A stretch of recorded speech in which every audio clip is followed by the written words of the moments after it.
Sekali lagi. Assalamualaikum warahmatullahi wabarakatuh. Waalaikumsalam warahmatullahi wabarakatuh. Selamat sore teman-teman, Pak JM. Terima kasih banyak sudah mengundang. Sebuah kebanggaan buat saya untuk bisa hadir di sini, berbagi cerita dengan bapak-bapak. Saya tadi sempat bicara mengenai Selempang, dan menurut saya ini inisiatif yang luar biasa. Mudah-mudahan next time saya kesini lagi semuanya sudah hijau.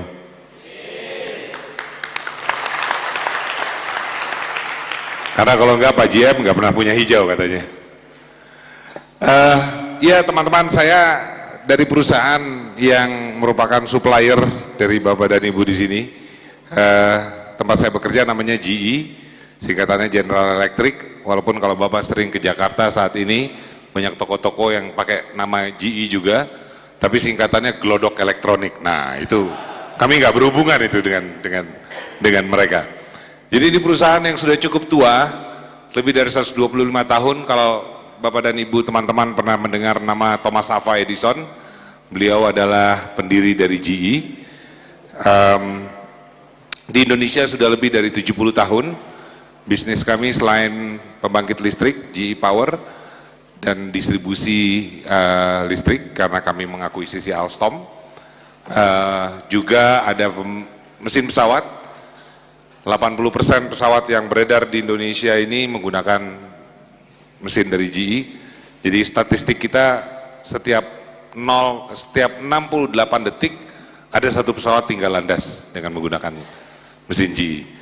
Nah itu jor-jorannya kita.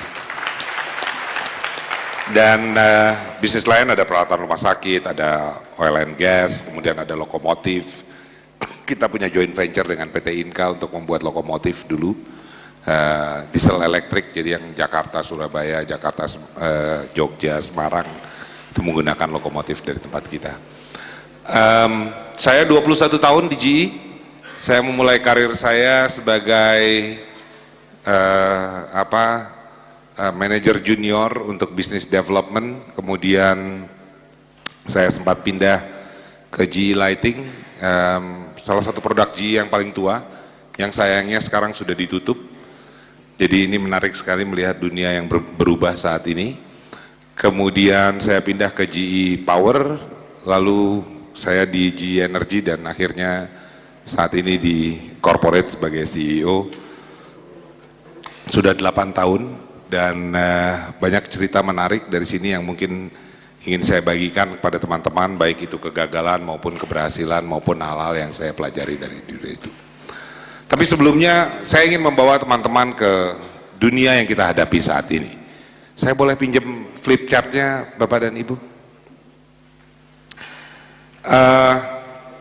Mungkin teman-teman sudah sering mendengar istilah VUCA, right? Jadi dunia yang kita hadapi sekarang ini sebagai VUCA. Yang sangat berbeda sekali dengan apa yang kita alami sebelumnya. VUCA adalah singkatan dari volatile, V-nya, bergejolak, kemudian uncertain, tidak pasti, lalu kompleks, dan ambigu. Mendua, standarnya banyak yang ganda.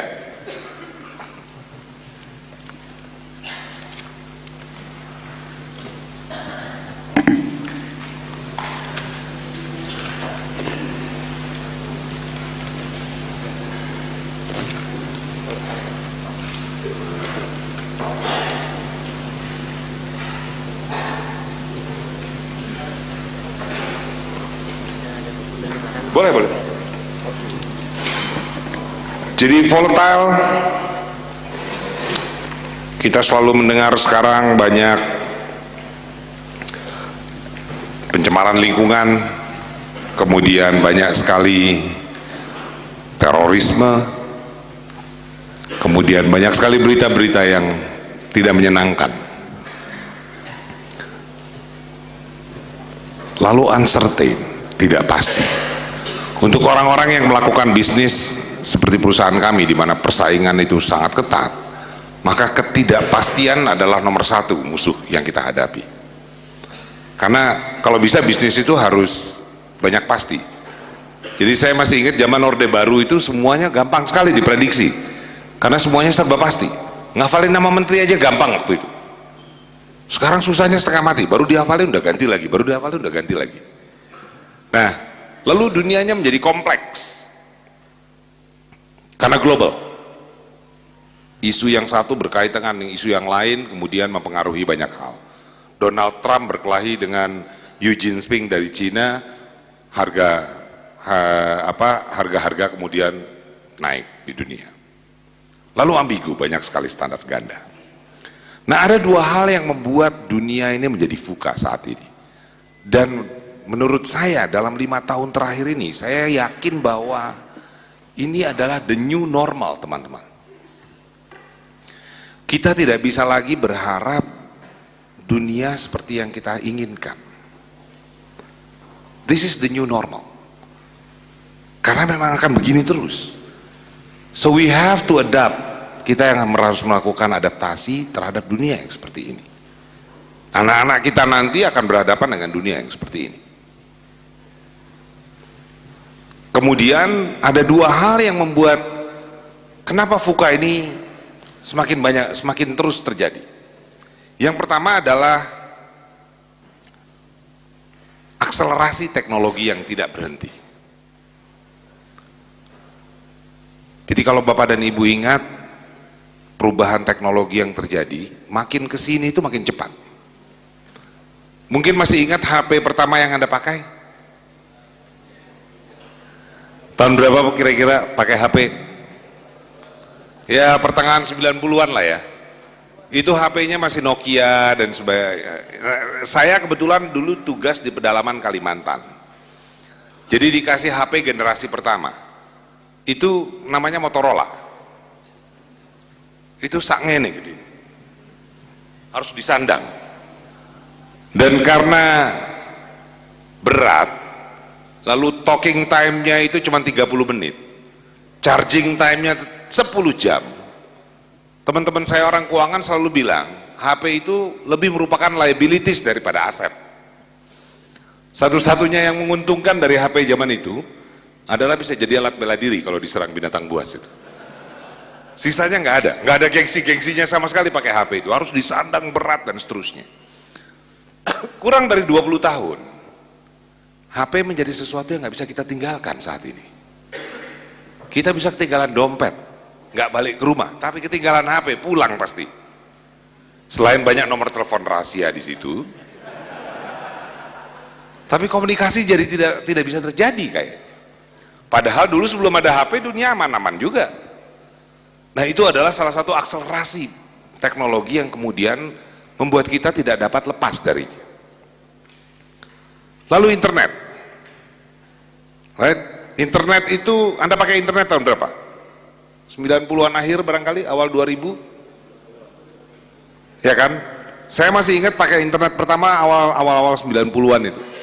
Itu generasi milenial atau yang muda-muda mungkin nggak sempat ngalami itu lagi. Tapi buat teman-teman yang masih ingat menggunakan internet dengan menggunakan modem, Anda tahu betul betapa susahnya menggunakan internet waktu itu. Nyambungnya setengah mati, gitu, putusnya gampang bener. Saya ingat banget karena bintang idola saya waktu itu namanya Pamela Anderson. Masih muda Pak waktu itu. Nah itu mau download gambarnya, baru sampai jidat hilang itu. Susah bener nyampe selesai, sampai muka aja susah bener. Lalu internet kurang dari 15 tahun menjadi sesuatu yang mudah sekali buat kita. Saya dari airport ke sini tadi pakai GPS aja langsung tahu Bandungan itu di mana. Berapa menit lagi sampai. Cepat sekali. Anda bayangkan TV berwarna itu butuh waktu 68 tahun untuk bisa dimiliki oleh 50 juta pelanggan. Kamera tustel itu butuh waktu 200 tahun untuk mereka bisa sampai kepada 50 juta pelanggan. Lah ini ada yang namanya sosial media. Facebook. Berapa orang yang nggak ada di Facebook di sini? Hampir semuanya ada di Facebook. Lebih dari 2 miliar orang di dunia saat ini tersambung dengan Facebook. Ini salahnya salah satu contoh sosial media. Facebook itu membuat kita punya pola budaya yang berubah. Right? Anda bisa punya teman tanpa Anda harus kenal mereka. Iya dong, Anda punya teman di Facebook mungkin lebih dari 1000. Yang benar-benar kenal berapa kira-kira? 10% lah barangkali. Sisanya kan berdasarkan foto profil. Klik kanan dulu lihat, kalau cocok baru accept atau add. Nah karena itu orang merasa jadi terkoneksi, terhubung dengan mudah sekali. Oleh karena itu status di Facebook pun kalau menurut saya seringkali sangat personal. Ya kan? Coba Anda baca status di Facebook, kadang-kadang saya mikir ini kok personal banget gitu. Ada status gini, bangun tidur pinggang gue pegel gitu. Who cares? Right? Mau pegel kayak pinggangnya, mau enggak kayak gitu. Tapi itu yang terjadi dengan sosial media. Orang merasa bisa berbagi banyak hal. Orang berbagi berita kadang-kadang tidak disaring pula. Sehingga muncullah apa yang disebut hoax. Apa aja berita kayaknya perlu di-share. Nah, terlebih lagi ketika muncul tanda ini. Ya kan, like atau suka ini membuat orang semakin terkoneksi dengan dekat. Karena apapun yang Anda tulis, ada aja yang ngasih tanda ini. Nah, Anda bisa tes sekarang kalau mau coba. Anda tulis status dalam bahasa Inggris gitu. I want to go to toilet gitu. Ada juga yang ngasih ini. Nah, itu terjadi dalam waktu yang kurang dari 10 tahun. Jadi teman-teman bayangkan makin kesini makin cepat sekali perubahan, akselerasi teknologi yang mengubah budaya kita. Muncullah sekarang e-commerce, perdagangan online, yang membuat mal-mal sepi, terutama di kota besar. Di Jakarta itu mal sudah berganti wujud dari yang tadinya menjual barang-barang yang dipakai menjadi hanya tempat makan saja. Dan kedepannya mungkin orang nggak perlu mal lagi karena makanan pun bisa datang ke rumah. Saya kebetulan Tuhan itu sayangnya kepada saya luar biasa, tapi mewujudkan sayangnya itu agak membuat saya menderita. Jadi saya menunggu untuk punya keturunan itu lama sekali. 14 tahun saya menikah, 7 kali percobaan untuk bayi tabung baru diberikan kesempatan. Akhirnya tahun 2015 yang lalu saya diberi kesempatan untuk punya anak. Nggak tanggung-tanggung, dikasih sekaligus 2 kembar. So saya punya anak kembar namanya Amelia dan Amanda saat ini.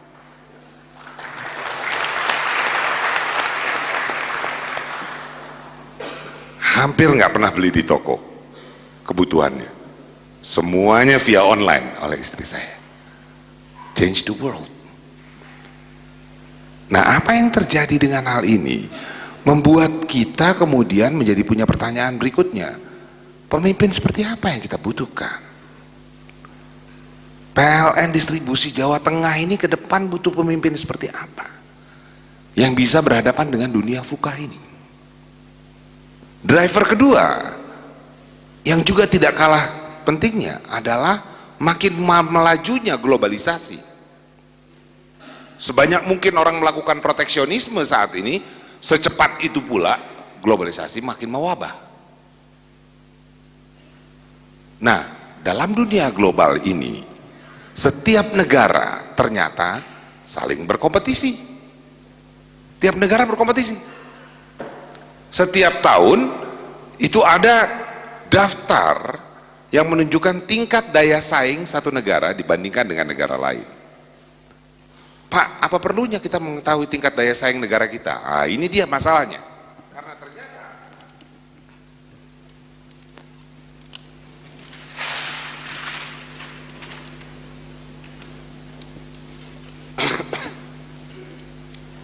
survei yang dibuat oleh lembaga yang namanya World Economic Forum, WEF, itu menunjukkan hubungan antara daya saing sebuah negara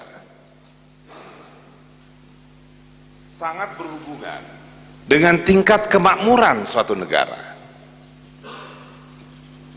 yang diukur dengan tingkat pendapatan per kapita, tingkat pendapatan kita masing-masing ini. Jadi kalau kita pengen merasa kita lebih kaya apa tidak, lebih makmur atau tidak dibandingkan dengan Singapura atau Jepang atau Chili atau negara tetangga kita yang nyebelin itu, maka kita harus lihat tingkat daya saing kita. Kenapa? Karena ternyata hubungannya garis lurus, teman-teman. Setiap terjadi peningkatan daya saing di satu negara, maka terjadi peningkatan kemakmuran di negara tersebut. Simpel sekali hubungannya. Nah, pertanyaannya berada di mana kita sekarang? Tahun ini pemerintah kita dengan bangga mengatakan bahwa kita naik kelas. Dari ranking 40-an, sekarang kita nomor 36 dari 140 sekian negara. Bagus sekali. Tapi kalau Anda tanya saya merasa tidak puas dengan angka ini. Karena kalau Anda lihat dengan negara tetangga kita saja, kita masih di bawah. Thailand di atas kita. Singapura itu top 5, 5 besar. Negara tetangga itu top 20 besar. Lah saya bertanya, apa yang membuat sebuah negara punya daya saing lebih dibandingkan dengan negara lain? Waktu saya sekolah SD, saya dibombardir dengan perkataan bahwa Indonesia kaya raya, gemah ripah lojinawi, punya sumber daya alam yang luar biasa dan penduduk yang banyak. Tetapi kemudian saya menyaksikan negara-negara kecil yang tidak punya sumber daya alam, punya kemakmuran lebih tinggi dibandingkan dengan kita. Negara-negara Skandinavia itu Switzerland,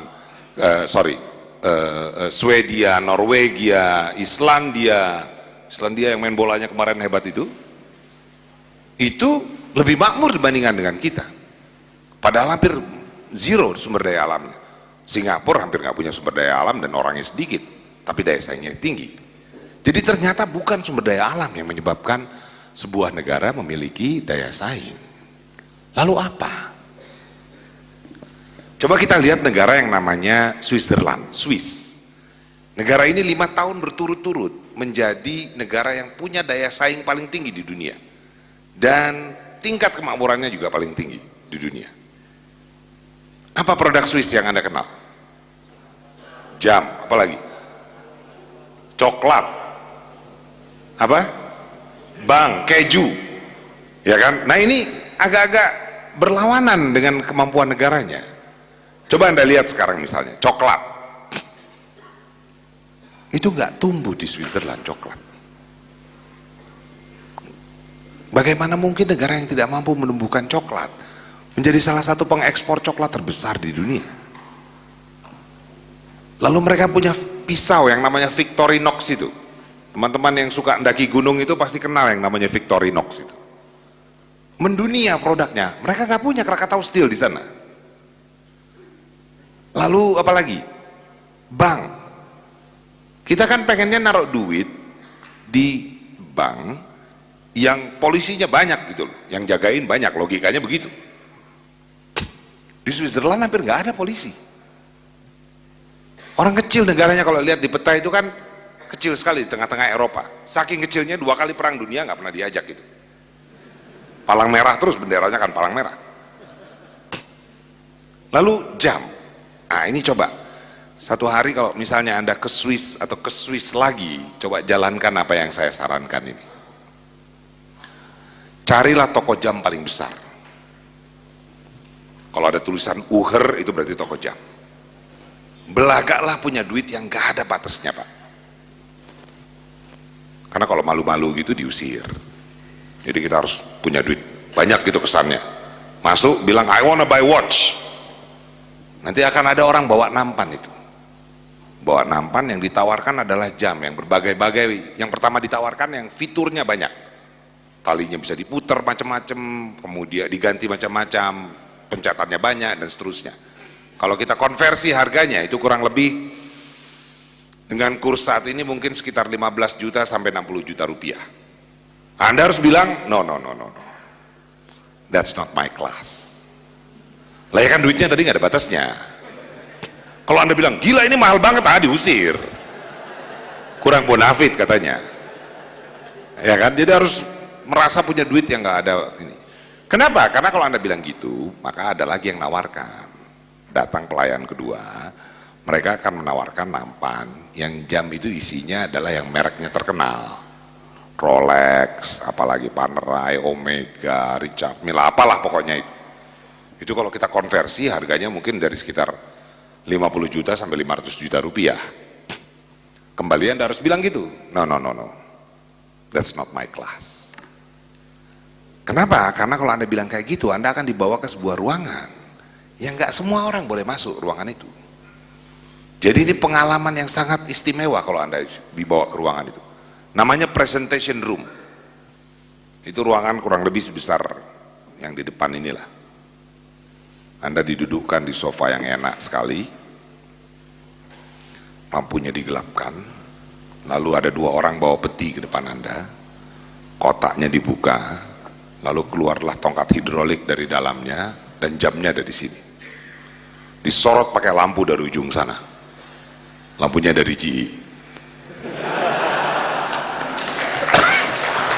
Ya jualan lah sedikit lah, sekali aja boleh lah jualan ya. Walaupun GE Lighting udah tidak ada sekarang. Lalu yang punya toko datang ke Anda. Yang punya toko, nggak tanggung-tanggung. Dia yang jualan ke depan Anda. Dia akan bilang, Sir, Madam, ini jam hanya diproduksi 3 buah sepanjang sejarah umat manusia. Nggak tanggung-tanggung jualannya. This watch is only produced 3 pieces in the history of mankind. Yang satu itu dipakai oleh keluarga kerajaan Inggris. Yang satu lagi hilang. Entah di Samudra Atlantik lah, entah di Himalaya, pokoknya hilang. Jadi ini tinggal satu-satunya. Kalau dalam ilmu ekonomi kita kenal ini sebagai scarcity, kelangkaan. Begitu dia langka, maka harganya makin gak ada batasnya.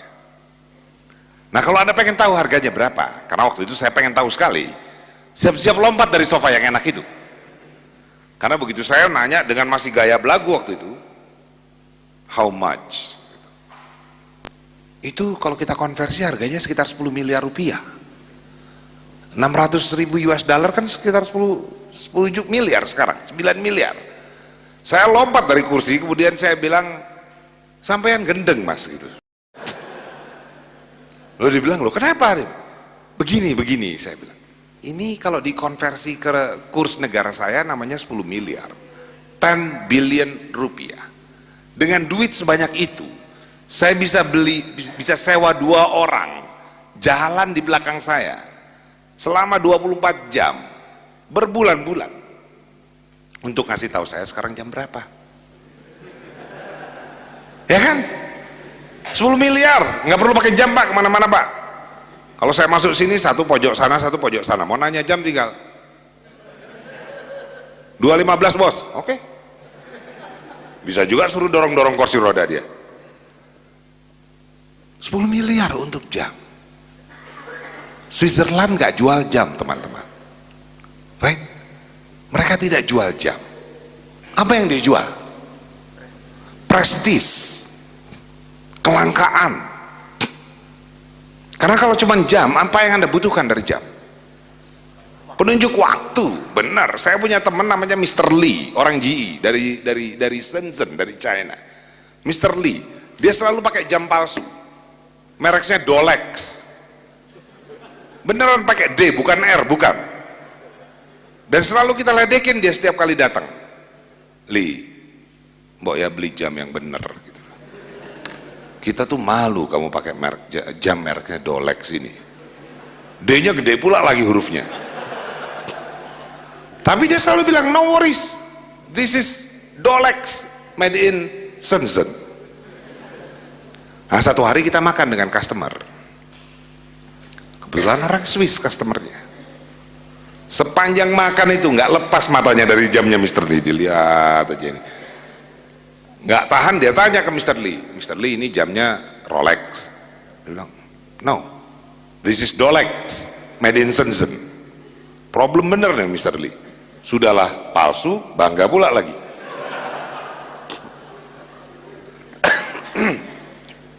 Akhirnya nggak tahan ini customer kami, orang Swiss. Dia bilang, maaf ya, your watch is fake.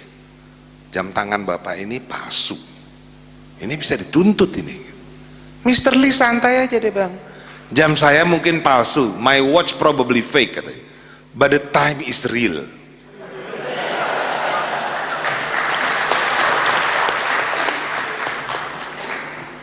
Ya kan? Kalau cuma butuh penunjuk waktu, pakai aja jamnya Mr. Lee. Paling harganya 150.000 rupiah. Dia beli 10 buah. Setiap kali rusak dia buang, dia pakai lagi yang baru. Kembali kita kembali ke Swiss. Swiss tidak jual jam. Mereka menghasilkan apa yang disebut sebagai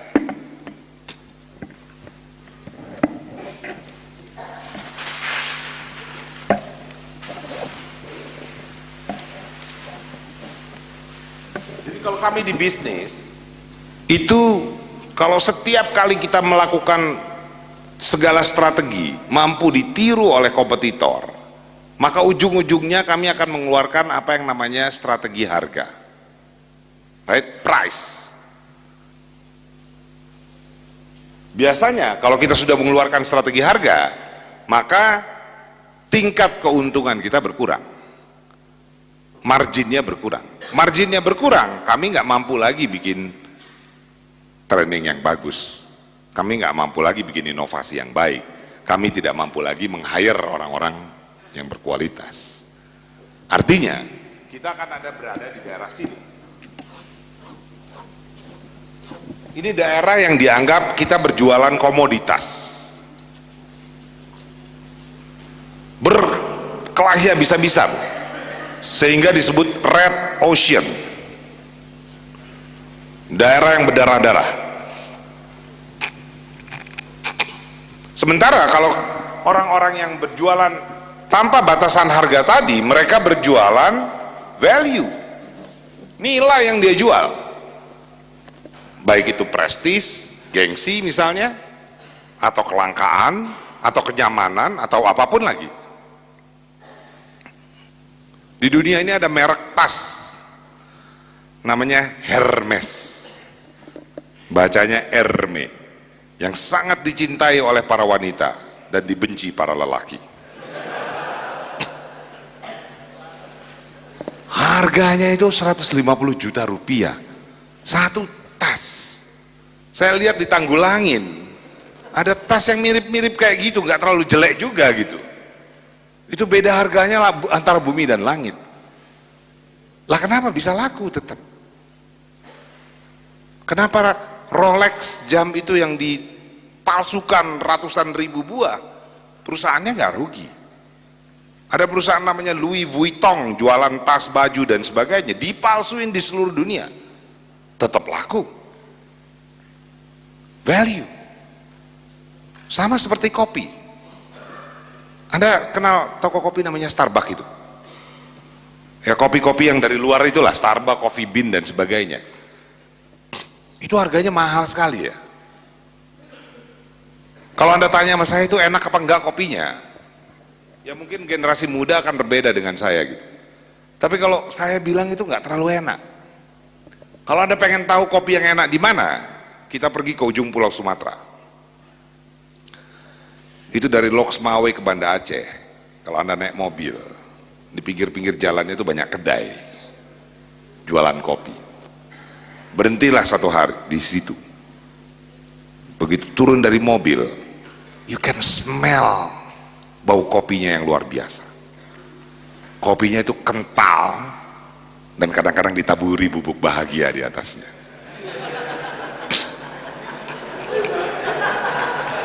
Yang begitu Anda minum, Anda bahagia seharian tanpa ngerti kenapa Anda bahagia. Lah itu kopi itu paling enak sekali menurut saya, dan disajikan dengan customer service yang tidak ada duanya. Anda duduk diajak ngobrol, kopinya panas dikasih piring untuk kecil untuk minum dari situ. Anda mau sholat dibawa ke rumahnya, digelarkan sejadahnya di situ. You know, the best customer service in the world menurut saya. dan harga segelasnya 4.500. Di Starbucks itu saya harus ngantri, milih sendiri, dikasih kopinya, bawa ke tempat duduknya, selesai minum Anda harus buang itu kopinya, nggak boleh ditinggalkan sembarangan. Harga segelasnya 40.000, mungkin lebih sekarang. Itu orang yang belajar ilmu marketing hancur ilmunya. Barang bagus, murah, customer service luar biasa, dibandingkan dengan barang mahal, tidak begitu bagus, dengan customer service yang biasa saja. Yang laku yang ini, Pak. Anda tahu berapa cangkir Starbucks laku setiap hari di seluruh dunia? 180 negara dia punya cabang. Hampir 1 miliar cangkir satu hari. Kopinya laku. Teman kita di Loksmawe itu 3 turunan mungkin nggak nyampe itu 1 miliar cangkir lakunya. Kenapa? Karena Starbucks tidak jual kopi, dia jual value. Jadi ternyata teman-teman, negara yang mampu menghasilkan produk-produk yang memiliki value tinggi, memiliki daya saing yang tinggi, sehingga punya kemakmuran yang tinggi. Indonesia kita tercinta ini, kalau Anda lihat data ekspor kita selama 30 tahun terakhir, maka Anda akan sedih. Karena ekspor kita selama 30 tahun terakhir itu sama. Kita tetap mengekspor karet, kelapa sawit, batu bara, nikel, tembaga, dan seterusnya. Sementara negara yang namanya Korea Selatan 20 tahun yang lalu dia tidak masuk dalam daftar 20 besar negara-negara yang daya saing dan kemampuan tinggi. Sekarang mereka ranking 4 atau 5. Karena apa? Karena kita kenal sekarang ada perusahaan namanya Samsung. Apalagi yang Anda kenal dari Korea? Hyundai, LG, Gangnam Style, K-pop, K-drama, dan sebagainya. Mereka menghasilkan produk yang value-nya tinggi, yang mampu menjadi pemain global. Satu negara kecil namanya Finlandia pernah menjadi negara yang sangat makmur di dunia karena ada satu perusahaan yang mendunia, namanya Nokia. Swedia punya Volvo, Ericsson, IKEA, dan seterusnya. Kita belum punya, teman-teman. Satu hari kita ingin lihat PLN ada di situ.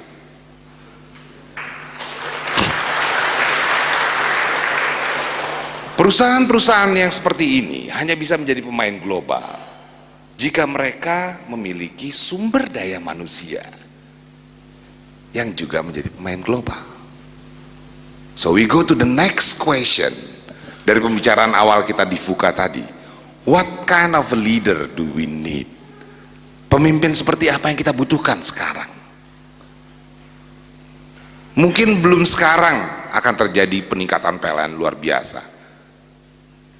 Tetapi jika kita tidak menyiapkan generasi di bawah kita dengan lebih baik, maka PLN-nya akan sama seperti yang dulu. So number one that we need adalah konsep leadership-nya harus berubah. The job of a leader is to create another leader. That's the new concept. Bapak dan Ibu harus buang istilah anak buah sekarang. Istilah itu udah nggak laku lagi. Bahasa Inggrisnya aja nggak ada anak buah itu. Masa fruit child? Ya kan, nggak bisa itu. Fruit child itu nanti akhirnya kayak hot chicken shit gitu loh. Yang kita butuhkan sekarang adalah tim. Karena konsepnya beda nih Pak, mentreat anak buah dengan mentreat tim ini beda. Ketika Anda mentreat tim, Anda tahu benar bahwa mereka adalah part of you, bagian dari Anda. Anak buah itu nggak dipercaya, nggak mampu kerja, harus diliatin terus, dimarahin, dicambuk, dan seterusnya. Kalau tim, Anda empower dia supaya bisa bekerja. Nah, terjadi kesalahan konsep leadership selama bertahun-tahun. Selama bertahun-tahun orang berpikir bahwa yang namanya leadership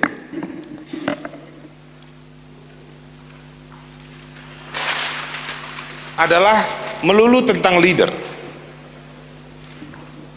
Sehingga semua kursus tentang leadership pun selalu adalah how to become good leader.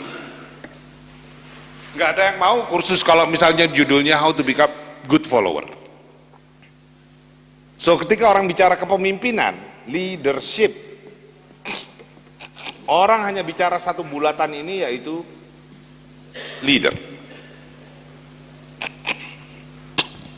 Padahal leadership atau kepemimpinan itu adalah persepsi dari followers. Ya enggak? Kita bisa tes nih. Kita bisa tes. Saya kasih nama, kemudian saya nanya, menurut Anda ini good leader atau bukan good leader?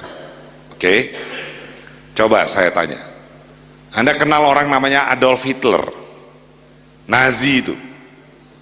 Berapa orang yang bilang Adolf Hitler adalah good leader? Oke, ada beberapa. Berapa yang bilang Adolf Hitler bukan good leader? Oke, yang lain nggak kenal Adolf Hitler. Kita ganti orangnya. Mahatma Gandhi, Anda pernah dengar nama Gandhi? Oke, berapa orang yang mengatakan Gandhi adalah good leader? Hampir semuanya. Ada yang bilang Gandhi bukan good leader? Nggak ada. Oh, ada.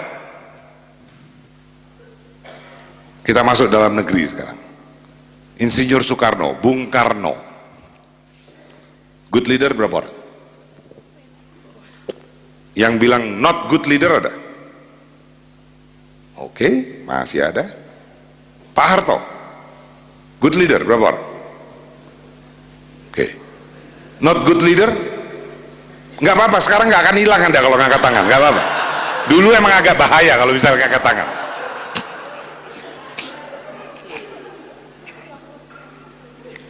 Ini kalau saya teruskan, ini bisa terjadi perang Baratayuda di ruangan ini. Karena saya bisa tanya kemudian, Pak Jokowi, berapa orang bilang good leader? Oke, berapa orang bilang not good leader? See? Saya kan tinggal terusin aja nih, Anies, Ahok, Prabowo, Ganjar, ya. Perang habis itu, selesai urusan kita. Because it's perception. It's a perception of followers. Nah, bagaimana mungkin kita menjadi leaders tanpa mengerti persepsi followers kita? Dan ini yang jadi masalah lagi. Karena tiap orang punya pemikiran yang berbeda mengenai good leader. Kalau punya daftar panjang, saya minta satu aja yang paling penting, kriteria good leader, pasti beda-beda. Bapak-bapak, yang paling penting, kalau nomor satu good leader, menurut Anda?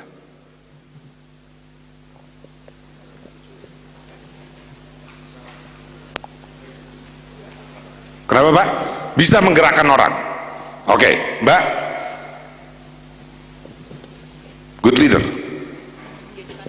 Panutan, role model. Mas, memberi solusi. Bapak, bertanggung jawab. Mas, ya, berkomitmen. Bapak, bisa menggrade bawahan.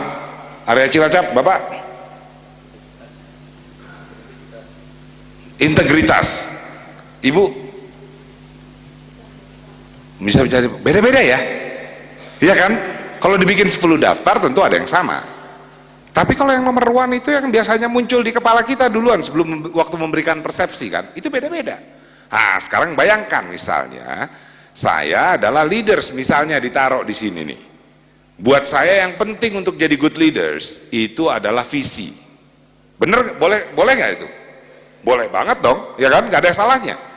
Sehingga setiap hari saya akan ngajak teman-teman untuk bicara visi. Ke depan itu kita harus begini, ke depan kita harus begini, ke depan kita harus begini. Tapi ternyata tim saya, buat mereka beda yang namanya good leader. Buat mereka misalnya yang penting adalah eksekusi, making decision. Boleh dong? Nah yang terjadi adalah setiap hari kita bilang kita akan ke depan, 5 tahun ke depan kita akan begini. Anak-anak saya itu, tim-tim saya akan bilang, Pak udah deh nggak usah ngomong 5 tahun, itu tanda tanganin aja suratnya biar cepet selesai gitu loh. Terjadi gap, ya kan? Semakin besar diferensiasi antara pemikirannya leader dengan persepsinya followers, akan semakin besar gapnya. Semakin besar gapnya, Anda semakin nggak bisa komunikasi secara informal. Anda hanya komunikasi di forum-forum formal. Dan biasanya itu sudah tidak efektif lagi. Karena yang membuat sebuah komunikasi antara leader dan follower itu efektif adalah ketika mereka melakukan percakapan secara informal. Ternyata leadership tidak hanya mengenai leaders, tapi juga mengenai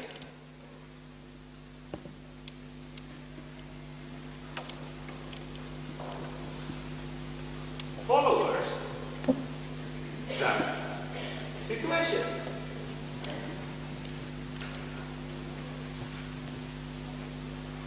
Dan ini adalah merupakan proses.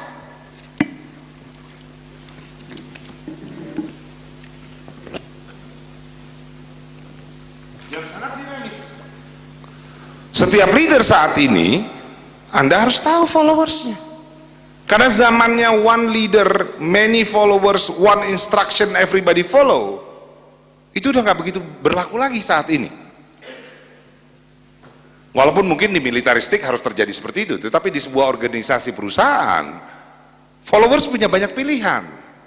Zaman dulu Firaun bilang bangun itu piramid, bentuknya limas.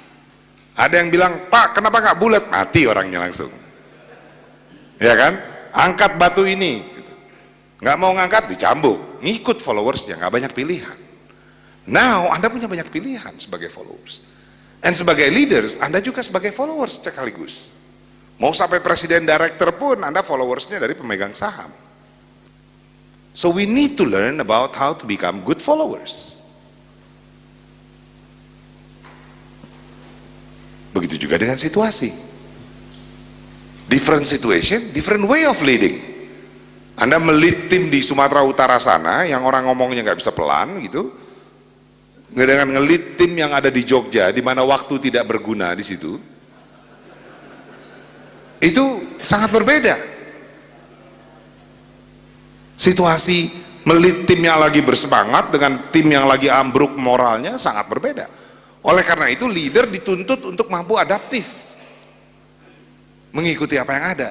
So leadership is a process teman-teman, and good leader is a student of leadership. Good leader itu adalah murid dari proses kepemimpinan. Dia selalu belajar untuk itu. Nah problemnya, seringkali kita tidak punya waktu untuk mendevelop followers kita. Apa gunanya Pak? Toh mereka kerja buat kita. Nggak gitu teman-teman. Saya menyelesaikan disertasi S3 saya di Fakultas Ekonomi Universitas Indonesia. Disertasi saya tentang followership. Dari dulu tuh saya suka mikirnya beda. Ketika orang bicara banyak mengenai leadership, saya mikir kenapa nggak bicara mengenai followership. So saya kerjakan disertasi saya mengenai followership, kepengikutan. Kesimpulan saya satu Pak, dari penelitian selama 6 tahun. Good leader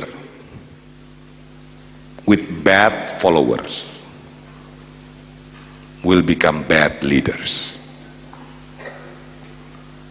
Pemimpin yang baik dengan pengikut yang tidak baik bisa jadi pemimpin yang tidak baik. Kebalikannya, good leaders dengan good followers itu akan menjadi a better leaders. Pemimpin yang baik dengan followers yang baik akan menjadi followers yang menjadi pemimpin yang menjadi lebih baik. Pertanyaan kita berikutnya adalah, apa kriteria good followers? Kalau kriteria good leader udah banyak, Anda udah dapat trainingnya macam-macam itu. Tetapi good followers, what are they? Nah waktu saya diangkat jadi CEO 2010, 8 tahun yang lalu.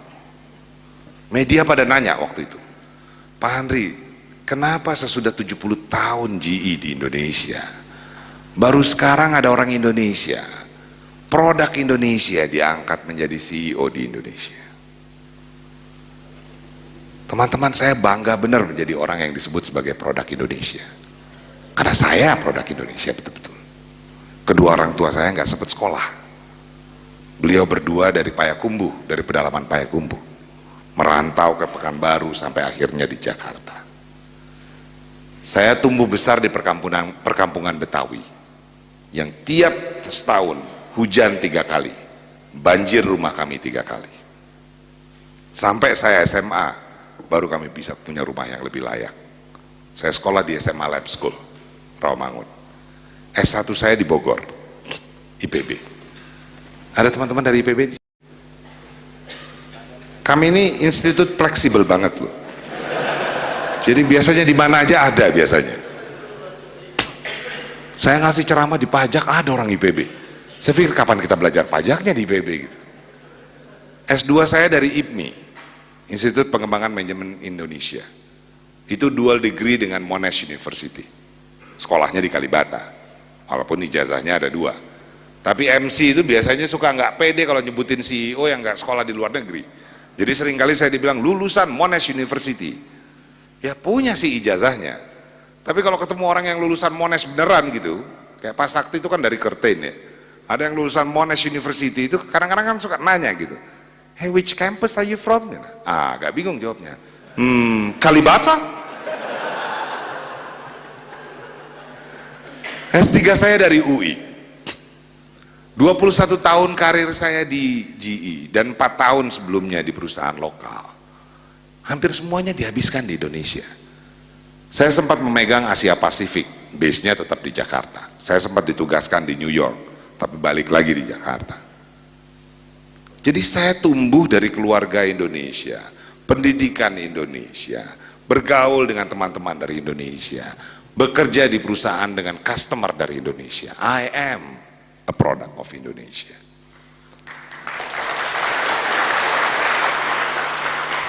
Tapi ketika ada pertanyaan kenapa nggak dari dulu orang Indonesia jadi CEO di multinational company, saya merasa tertampar. Ini nggak membuat saya merasa menjadi lebih baik dibandingkan dengan teman-teman saya. Bukan, teman-teman saya juga hebat-hebat. Problemnya adalah ketika saya lihat multinational company yang lain, hampir semua CEO-nya pada saat itu juga berasal dari luar Indonesia. Kenapa kita nggak dipercaya? Itu pertanyaan saya. Apa yang kurang dari kita? Sehingga kita tidak bisa menjadi pemain global, sementara daya saing tadi membutuhkan pemain global. Saya tanyalah ini kemana-mana, sampai satu hari datang bos saya, orang nomor satunya GE, datang ke Indonesia, namanya Jeff Immelt.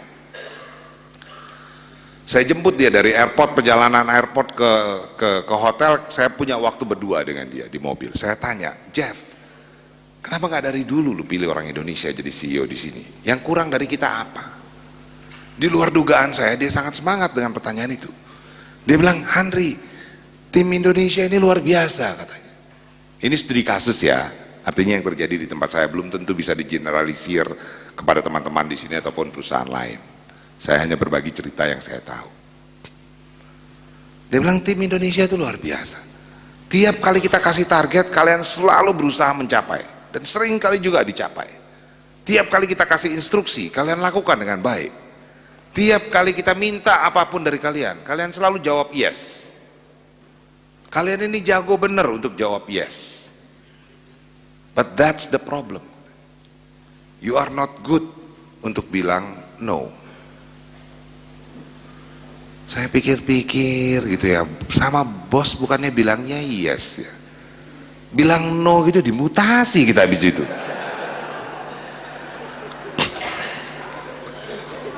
Tapi dia teruskan.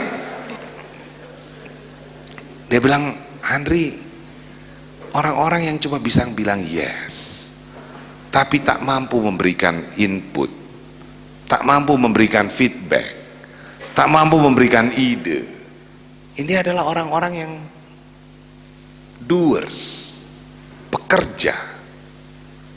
Sekali Anda jadi doers, seumur-umur akan jadi doers. Karena yang namanya leaders atau pemimpin itu dia punya keyakinan diri terhadap apa yang dia kerjakan, bahwa dia good on what he is atau she is doing. Oleh karena itu dia punya pendapat, dia memberikan feedback, dia memberikan ide. Diterima atau tidak itu lain cerita, karena kalau diterima atau tidak itu berbagai kondisi yang mempengaruhinya. Anda punya bos baik atau tidak, Anda punya presentation skill bagus atau tidak, influencing skill bagus atau tidak, dan seterusnya. Tetapi punya pemikiran iya apa enggak di sini yang berbeda, itu penentu. Saya nggak bilang besok Anda datang kepada para bos ya, terus bilang bos, no bos. Kenapa no aja bos, apa kenapa ya pakai? Bukan begitu. Yang saya maksud, yang saya dan teman-teman saya kurang itu adalah gini teman-teman. Kita tak mampu bilang, bos, jangan ke sana. Karena tiap tahun itu semua strateginya GE di Indonesia itu ditentukan oleh kantor pusat dari Amerika sana, yang dibuat oleh orang-orang yang nggak pernah ke Indonesia. Kita jalanin aja itu tiap tahun. Karena nggak mampu bilang, bos mungkin jangan ke sini, alasannya 1, 2, 3. Mungkin kita harus ke sini bos. Menurut saya alasannya 1, 2, 3. Dan untuk sukses ke sini, saya butuh ini bantuan dari Anda bos. 1, 2, 3. Logic why, what, how seperti itu yang mampu disampaikan dalam waktu singkat. Nggak jago kami. Kami jagonya kalau cerita panjang lebar gitu kesana kemari, yang saya sendiri juga nggak ngerti apa yang saya omongin. Karena dulu saya mikirnya kalau presentasi dengan PowerPoint itu, makin banyak PowerPoint halamannya, makin bagus. Sesudah saya jadi CEO, saya sadari benar, makin banyak halamannya, makin nggak ngerti itu sebenarnya. Karena kalau dia ngerti, dia mampu menyampaikan dengan 1 slide saja, sisanya backup data. Kalau ngerti. Karena makin naik Anda, makin sedikit waktu Anda ketemu bos Anda, dan dia butuh poin saja. Pak GM kalau misalnya ketemu dengan direksi gitu, mungkin nggak cukup waktunya cuma 30 menit. Beliau harus datang dengan 4 hal, Pak, saya punya 4 hal mau saya sampaikan kepada Bapak. 1, 2, 3, 4. Saya butuh ini Pak, 1, 2, 3, 4. Begitu juga dengan Pak Amir Rosidin misalnya ke Pak Sofyan Basir, atau Pak Sofyan Basir ke Ibu Rini ke Pak Jokowi, dan seterusnya. So the higher you are as a leader, Anda harus punya kemampuan untuk menyarikan sesuatu menjadi lebih baik. Nah itu dibutuhkan kemampuan untuk mengetahui seluruhnya dengan baik. Dan Anda nggak tahu semuanya kalau Anda nggak nanya. Karena kita jadi pekerja teman-teman. Hal yang sangat kurang dalam pendidikan di Indonesia ini, generasi saya, generasi yang baru-baru mungkin Anda, adalah kami ini generasi multiple choice, generasi pilihan berganda. Jadi nggak banyak mikir dan nanyanya, kita diajarin menjawab, walaupun seringkali nggak berhubungan dengan pertanyaannya. Kita nggak jago nanya. Kami tiap tahun dikasih tahu, di Indonesia tumbuh 10% dulu. Wah, tepuk tangan. Habis itu sudah pesta lah, makan, tumpengan dan sebagainya, selesai. Nggak ada satu orang pun yang nanya kenapa 10%. Padahal kalau kita berani nanya kenapa itu 10%, maka banyak pintu lain terbuka. Karena kalau kompetitor kami tumbuh 20%, 10%-nya kami nggak bagus. Kalau pasar tumbuh 40%, 10%-nya kami nggak bagus. Jadi kemampuan bertanya itu perlu dimiliki oleh leader saat ini. Nah, mereka hanya mampu dibuat seperti itu kalau kita sebagai leader, bapak-bapak dan ibu-ibu ini yang sebagai leader saat ini, melakukan investasi kepada mereka. Anda harus punya waktu banyak untuk mendidik leaders baru. Anda harus spend time, lakukan effort untuk mendidik leaders baru. Anda harus cut the cycle teman-teman. Putuslah siklus yang nggak perlu itu. Mungkin nggak akan menjadi lebih baik saat ini. Anda nggak bisa perang untuk hal yang ada di atas Anda, nggak bisa barangkali. Jangan habiskan waktu untuk itu. Pak, saya pengen begini. Cuman di atas kami ini segala macam birokrat, sila apa segala macam. Oke, stop fighting there. Nggak menang Anda. Tapi Anda bisa mengubah yang ada di bawah Anda. If you don't like birokrasi, Anda ke tim Anda jangan birokrasi lagi. Begitu Anda mengubah cara itu, maka orang-orang di bawah Anda punya rumput yang lebih bagus untuk tumbuh. They will grow to become a better leader. Jika Anda ngerasa susah berkomunikasi dengan bos Anda, maka Anda ke anak buah Anda tadi, ke tim Anda tadi, jangan susah berkomunikasi. Kalau ada power distance between Anda dengan orang-orang di atas Anda, maka Anda dengan ke bawah Anda, kecilkan power distance-nya. Maka generasi di bawah itu akan tumbuh menjadi lebih baik. So PLN distribusi Jateng akan jauh lebih baik jika Anda berubah kepada bawahan Anda. Anda akan menghasilkan a better leaders. Because at the end of the day, the job of a leaders is to create another leaders. That's my first message. My second message, kita membutuhkan leader saat ini yang punya confidence, teman-teman. Punya kepercayaan diri. Seringkali ini yang jadi masalah dengan Indonesia. Kita nggak pede bahwa kita adalah yang terbaik untuk pekerjaan yang kita kerjakan. Yang repotnya lagi, batas antara pede dengan arogan itu tipis sekali. Nah, saya berikan gambaran bagaimana kita mengatasi pede. Begini,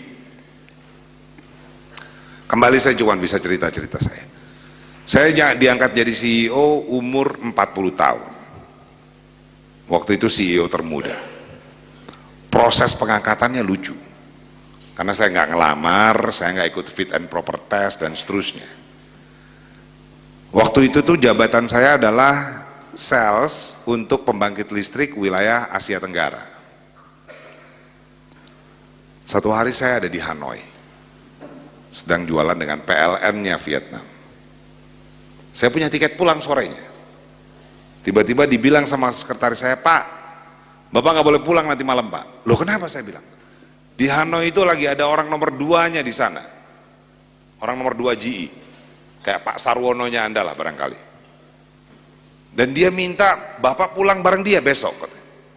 Naik pesawat jet pribadi. Aduh, saya mimpi aja nggak pernah naik pesawat jet pribadi. Kalau Pamela Anderson itu pernah saya mimpi, ya beberapa kali aja lah barangkali lah. Tapi nggak naik pesawat pribadi, nggak. Harusnya ini kesempatan luar biasa. Tapi you know my reaction, reaksi saya very Indonesian, bukan bapak-bapak di sini barangkali, tapi saya dan teman-teman saya yang seangkatan saya. Reaksi pertama saya, yang pertama adalah takut, mulai kehilangan kepercayaan diri. Ini mau ngomong apa saya besok ini? Jarak saya dengan dia tinggi banget, mau ngomong apa saya besok? Apa punya saya pengetahuan untuk ngomong dengan dia? I lost my confidence. I don't know what to say. Yang kedua, yang ada di kepala saya salah apa ya? Saya pikir-pikir gitu, apa yang saya lakukan ya?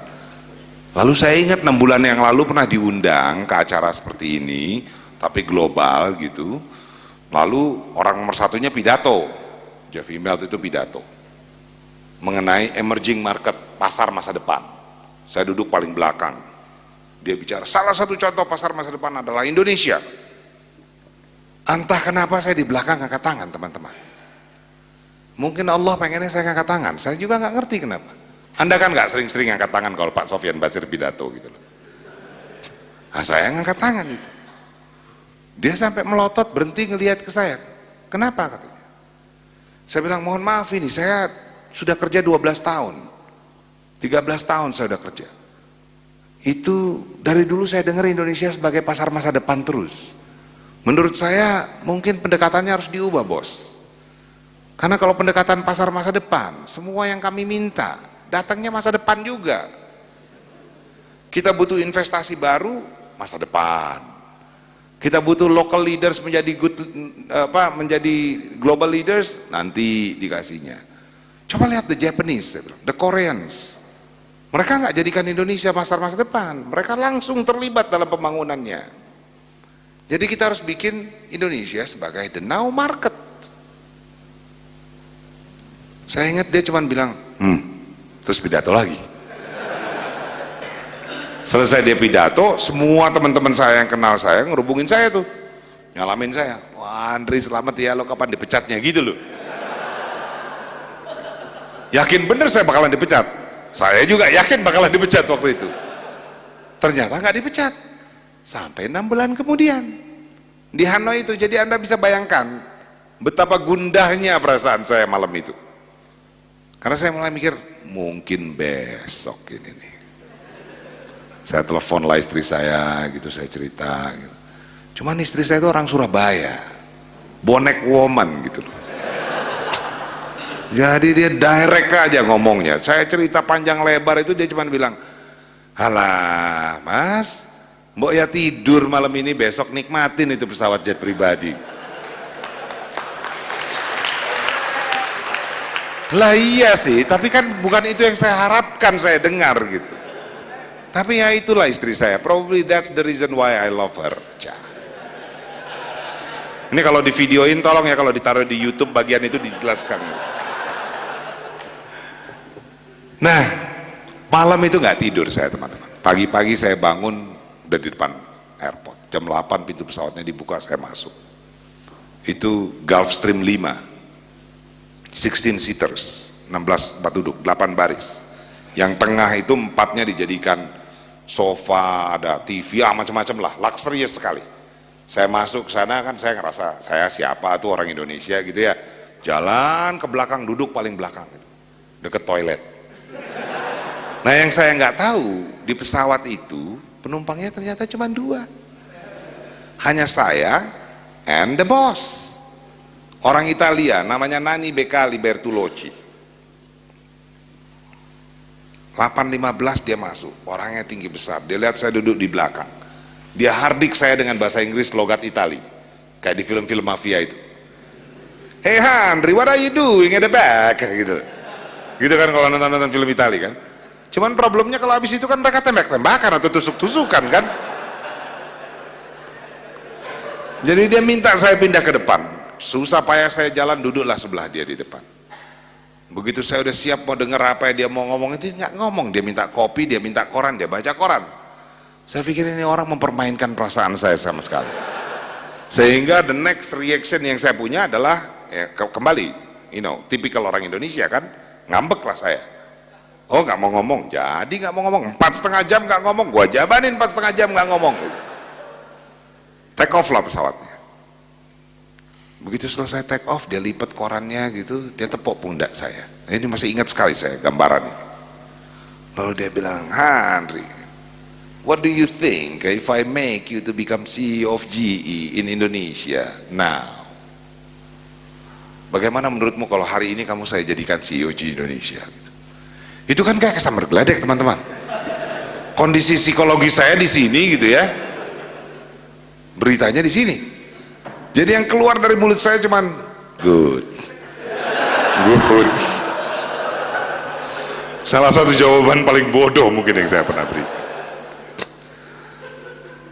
Tapi kemudian saya berusaha mengatasi diri, lalu saya bilang begini Nani, mbok ya saya dikasih waktu buat mikir gitu loh. Di kepala saya pulang, ketemu orang tua, ketemu teman-teman senior-senior, nanya.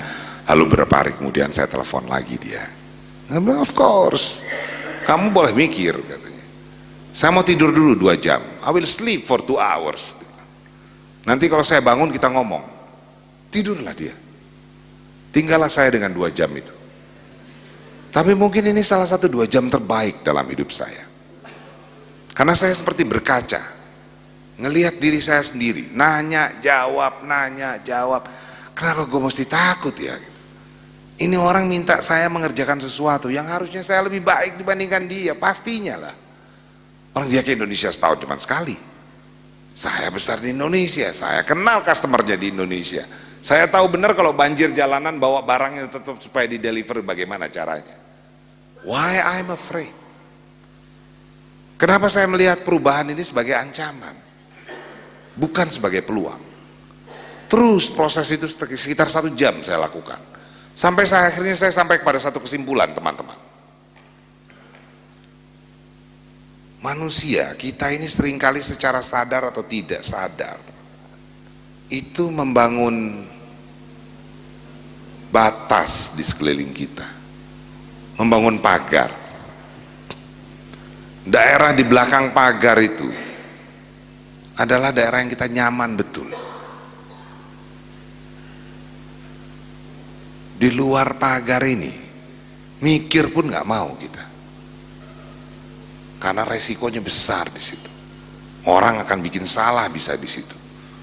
Saya nggak punya cantolan di situ, saya nggak ngerti ilmunya di situ, dan seterusnya. Akhirnya saya sadar bahwa good leaders, pemimpin yang baik itu, yang membedakan dibandingkan dengan yang lain, adalah orang-orang yang mampu lari lebih jauh. Good leader run extra miles. Pemimpin yang baik ini dia mampu lari lebih jauh. Kalau perlu dia dobrak pagarnya agar dia sampai ke sana. Mereka nggak takut kalau harus salah, karena bisa belajar lagi dari kesalahan itu dan menjadi lebih baik. Intinya adalah proses pembelajaran. Begitu dia bangun, saya siap, teman-teman. Kita berdebat panjang lebar tuh, 2,5 jam berikutnya kita berdebat panjang lebar mengenai Indonesia. Ketika kita mendarat di Halim, dia tepuk lagi pundak saya, dia bilang, "Congratulations Henry, from now you are the CEO of GE Indonesia, salaman." Udah, langsung diangkat, begitu aja prosesnya. Gampang sekali. Tapi kenapa saya ceritakan ini kepada teman-teman? Karena seringkali kita mendefinisikan kepercayaan diri sebagai apa yang ada di tampilan kita. Dulu saya mau pegang mic ini di depan orang, takutnya setengah mati. Yang saya pikirin adalah, apakah baju saya pas ini untuk di acara ini? Apakah materi saya udah benar? Omongan saya bagus? Botak saya ketutup apa enggak? Gitu. Penampilan semuanya yang saya pikirkan. Nggak berani saya maju ke depan. Tetapi ketika saya ubah mindset saya, ini adalah proses pembelajaran. Saya pegang mic-nya ke depan. Kalau saya salah, saya perbaiki nanti. Dan begitu Anda melakukan proses ini selama berulang-ulang, Anda akan mendapatkan jam terbangnya. And you will get the expertise kalian. And then your confidence is there. Nah, kita sebagai orang Indonesia, termasuk saya, seringkali berpikir bahwa kepercayaan diri itu kita harus lengkap dulu semuanya, baru kita berani pede ke depan. It's wrong approach. Because we never be complete. Kepercayaan diri itu adalah proses untuk pembelajaran. Ketika niat Anda adalah untuk tampil, Anda jatuh ke area arogansi. Ketika niat Anda untuk belajar, Anda berada di area kepercayaan diri. That's my number 1. Number 2. Last one. Mohon maaf, pesawat saya 7:30. Jadi mungkin saya harus berangkat di sini jam paling lambat jam berapa, Pak? Setengah 6 barangkali? Oke. Last one. What kind of leaders? Kan pertanyaan kita itu. Saya hanya menyampaikan hal-hal yang menurut saya yang berbeda dari apa yang ada di textbook biasa lah. Yang pertama, approach tadi. The job of leader is to create another leaders. Yang kedua adalah having a mindset of confidence. Yang ketiga, ini maaf ada sesi tanya jawab, Pak. Pak Sakti. Ada seksi tanya jawab. Kalau 5:30 mungkin nggak cukup waktunya, atau masih cukup? Atau Anda hubungi saya di Instagram, di email, di Facebook dan sebagainya, gampang. Ini last point. Tunggu, satu lagi. New leader saat ini kita berada di ekonomi yang orang yang sukses itu adalah yang punya ide kalau saya lihat. New leader saat ini udah berubah bentuknya.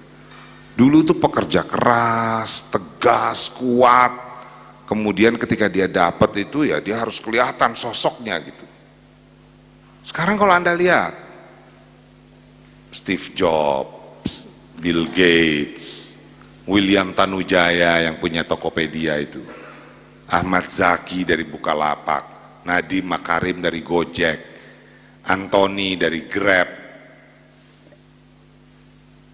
Itu mereka memiliki kesamaan. Makin tinggi mereka, makin humble mereka, makin sederhana mereka. And they love to distribute the income. Nggak lagi ngumpulin duit sampai nggak tahu gimana spendnya, membelanjakannya. Mereka begitu cukup pada duitnya tertentu dikasihin ke orang lain, dibikin suatu usaha lain buat orang lain. They distribute the income. Orang-orang ini percaya pada kekuatan ide. Nah, kita seringkali nggak terpaksa untuk ide. Nah, Anda harus memaksa tim Anda untuk melahirkan ide. Buatlah pertanyaan begini ketika meeting. What can you do differently? Ah, itu pertanyaan yang sangat powerful. Tim Anda akan mikir, gimana bikin hal yang lain? Lakukan stretch target. Kalau bikin double, apa yang bisa dilakukan? Tapi harus dijagain, Pak.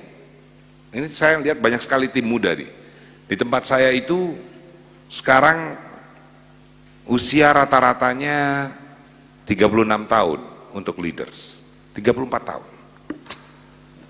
Manajer paling muda saya umurnya 24 tahun, 23 tahun. Orang-orang ini banyak melakukan kesalahan. Ya benar, nggak apa-apa. Karena tugas dari bosnya adalah meng-create another leaders. Jadi dia harus dampingi orang-orang ini dengan benar.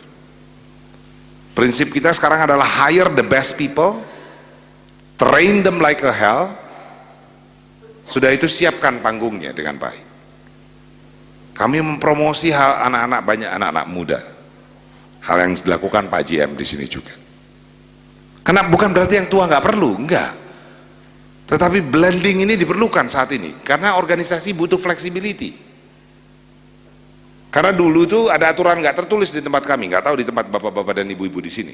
Kalau belum sampai umur late 30, early 40 itu nggak bisa jadi GM. Buat kelas direksi gitu ya, top leadership itu harus late 40, early 50. Lalu dia 56 akan pensiun. Jadi span untuk menjadi rentang untuk jadi pemimpin itu pendek sekali. Paling lama 6-7 tahun. Untuk pemimpin yang tertinggi. Plus asam urat, kolesterol, apa segala macam itu. Jadi not at their peak. Bukan pada saat umur peaknya mereka. Nah, kita butuh yang lebih muda agar mereka fleksibel dan mengajarkan kepada yang tua itu flexibility. Nah, untuk itu harus dipush untuk menghasilkan ide. Nah, problemnya adalah seringkali kita nggak percaya kita punya ide, nggak pede kita mampu menghasilkan ide. Saya bilang no, it's all about interaksi between leaders dan followers. Waktu saya mulai sebagai CEO itu tiap hari Jumat sore saya dudukkan anak-anak muda ini di meja-meja tertentu. Tiap pojok itu ada meja, tiap pojok ada meja. Mereka duduk per divisi, per fungsi dan sebagainya. Ngobrolin satu hal, what can we do differently? Apa yang bisa kita lakukan secara berbeda untuk meningkatkan performance yang ada. Minggu pertama itu nggak ada ide keluar satupun, nggak ada yang keluar satupun. Minggu ketiga mulai ada ide keluar, tapi hampir semua idenya sama. Ide lantai 8 sama ide lantai 9 sama pojok sana sama semua. Karena sebelum datang, karena udah mulai kepaksa, mereka cari-cari gimana. Ini gimana? Ntar ditanya ini. Contek-contekan ide. Tapi begitu Anda udah jalan 3 bulan, operating rhythm-nya udah terjadi. 1-2 muncul ide bagus. Salah satunya adalah bisnis kami itu punya healthcare namanya. Jualan USG. Oh, ibu tahu ya USG? Buat ditaruh di perut ini. Kalau ibu hamil biasanya dilihat pakai USG itu. Jualan USG paling bagus itu adalah ke rumah sakit. Dan bertahun-tahun kita jualan USG ke rumah sakit. Sampai satu hari datang nih salah satu tim kami, sales engineer. Kalau sales yang jual, sales engineer yang masang. Dia dari divisi USG. Dia bilang, Pak, saya punya ide Pak. Karena saya buka pintu untuk siapapun yang punya ide silahkan datang. Apa idemu? Gini Pak, kita kan selama ini jualan USG ke rumah sakit. Dalam hati saya mau kemana lagi? Gimana kalau kita jual USG sekarang ke puskesmas Pak? Dalam hati saya, ini orang mau cari muka aja nih. Karena nggak masuk akal jualan USG ke puskesmas itu nggak masuk akal. USG itu sebesar saya duduk ini nih, harganya 1 miliar. Mau dibawa ke Bau-Bau atau ke desa di Ogotua sana di Sulawesi, itu listriknya juga sedikit di sana kan. Sementara USG ini listriknya besar sekali, colokin di puskesmas jegrek nanti listriknya seluruh desa. Nah tapi orang ini punya, mungkin dia lakukan pertanyaan why not dengan baik. Jadi dia punya data. Dia bilang, Pak, Bapak tahu nggak? Di seluruh Indonesia ada lebih dari 150.000 bidan praktek di pedesaan. Lebih dari 100.000 dokter umum puter terus tiap tahun. Praktek di seluruh pojok-pojok di Indonesia. Dan ada 25.000 puskesmas di seluruh Indonesia. Ini bisa jadi potensi pasar baru buat kita. Kalau USG-nya bisa kita kecilin. USG kecilin. Secara teori mungkin. Karena USG itu kan pada dasarnya monitor, lalu prosesornya, dan alat yang ditaruh di perut, namanya probe. Saya bilang, sekecil apa? Kalau bisa sekecil handphone Pak. Jadi bisa masuk kantongnya bidan. Ini luar biasa nih saya pikir. Tapi kalau kecil itu kan nggak bisa lihat apa-apa dek, saya bilang. Apa yang bisa kita lihat kalau kecil?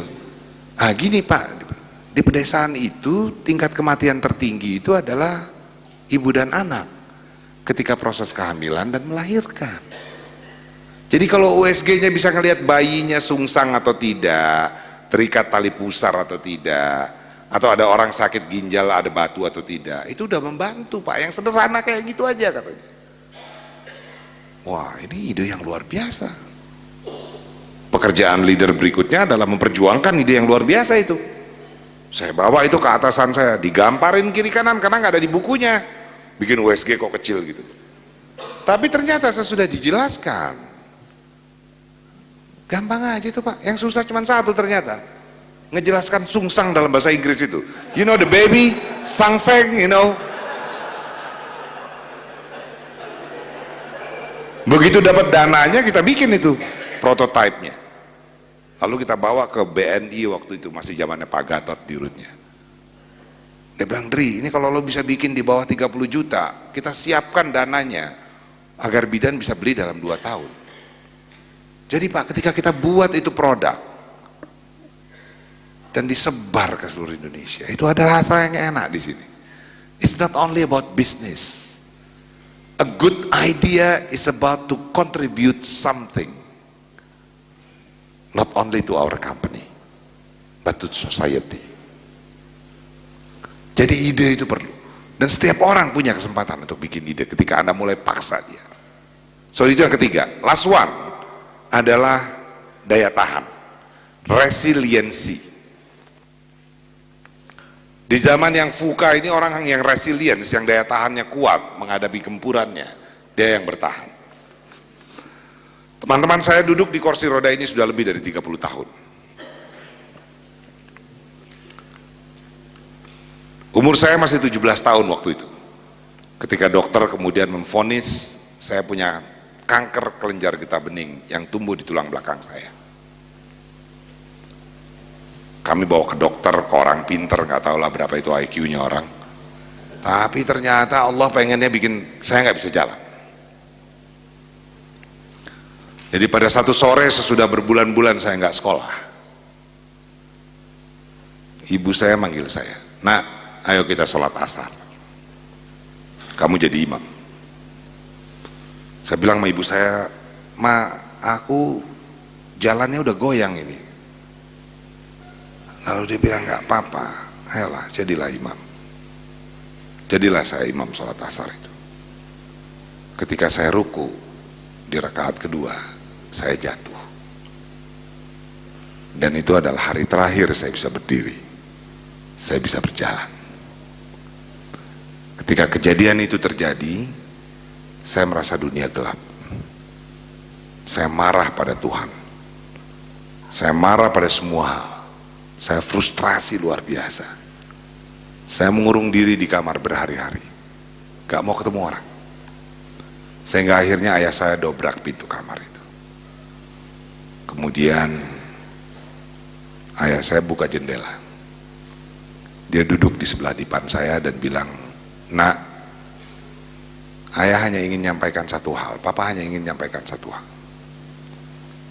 Hidup ini pilihan. Kalau kau memilih gak mau ngapa-ngapain, tidur aja di sini, ya nggak apa-apa. Kami sebagai orang tua paling cuma bisa mendukungmu.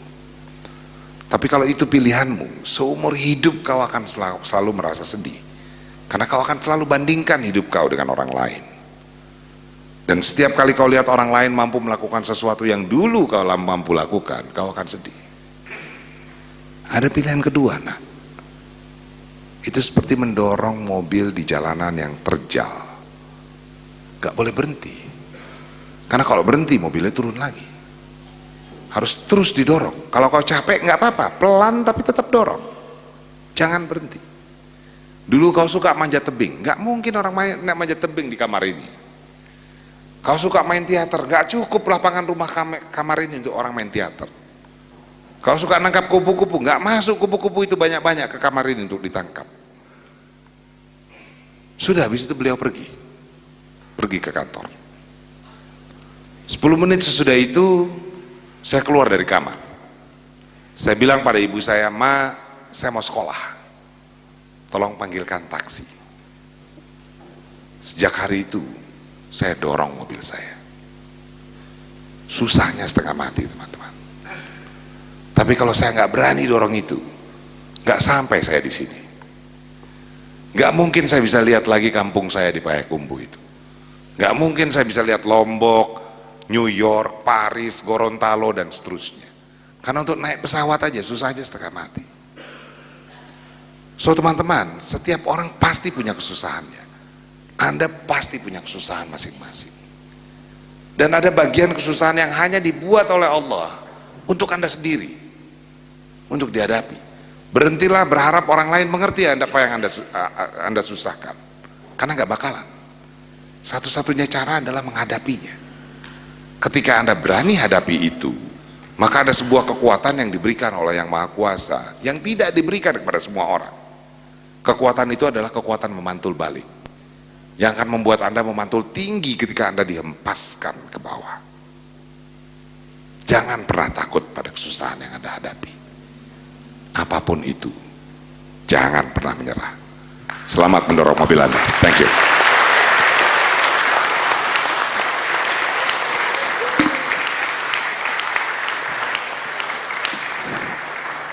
Baik, terima kasih Pak Ardi. Pak.